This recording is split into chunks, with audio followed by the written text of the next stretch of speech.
into a box, which we later called an amplifier, was the most intriguing thing to a 7-year-old. I never got over it. I'm still intrigued by what happens from there here.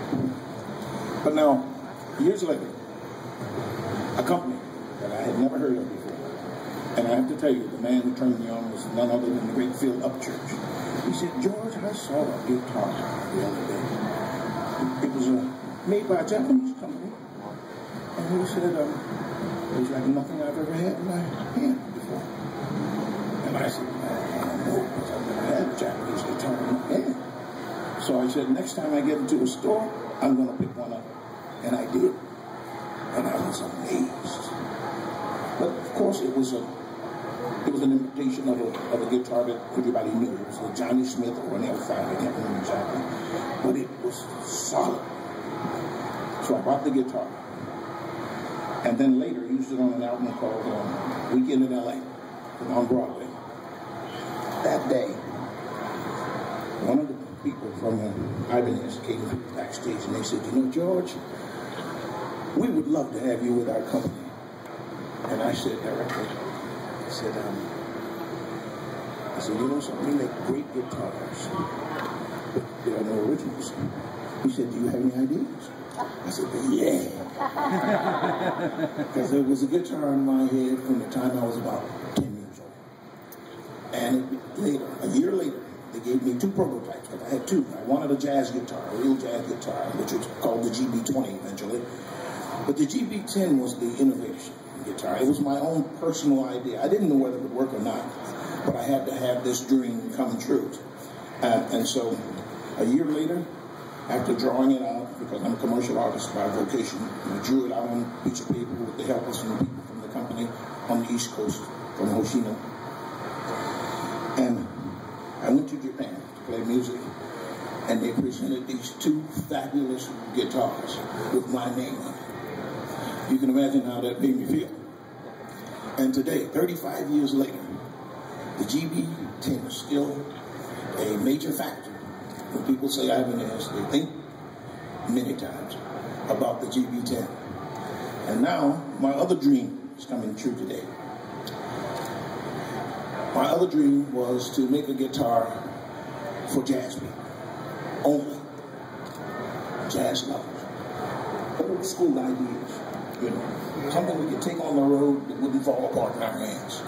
That was my big problem years ago, when you had a great guitar, but it wouldn't hold up on the road, because it wasn't designed for that. It was meant for people to sit in a club and play alongside the piano very softly, you know. But now, today, we have to jump around, play at 3 times the volume, 4 times the volume, without making that pickup rattle all over the place. And get some really decent sounds. Something that might not be an accident, because it's become characteristic with all my guitars that I had anything to do with at Ibanez. They have a very punchy sound when you hit the strings. Not a whole lot of resonance, but mostly punch. The punch, should I back up? The punch from the string on the fret has been a characteristic. Now we have combined in this guitar, we have now some resonance and punch, which separates it from all the other guitars I've played.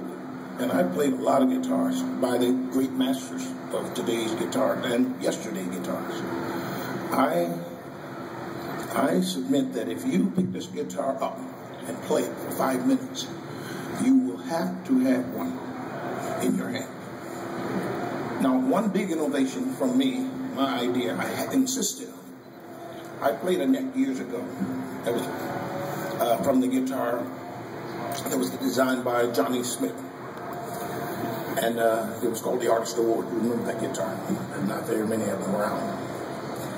But that fingerboard was the most intriguing of all the ones that I played. So I insist that they find that guitar and put that fingerboard on my jazz guitar. And that's what has happened. This fingerboard, if you play it, you're going to love it. Even the first time out. I don't care what you played before. When you play this, you're going to love it.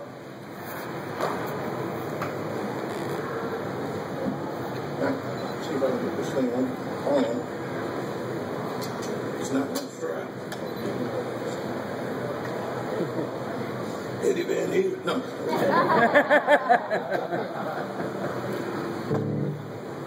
And I don't know what kind of amplifier this is either.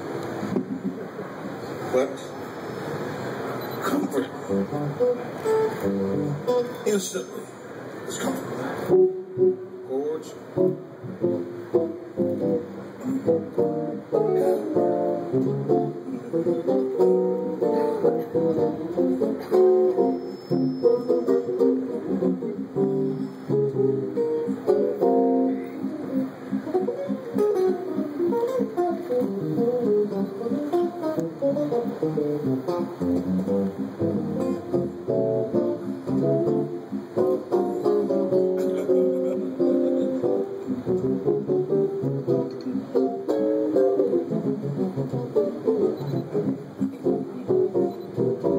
I've never played this particular one.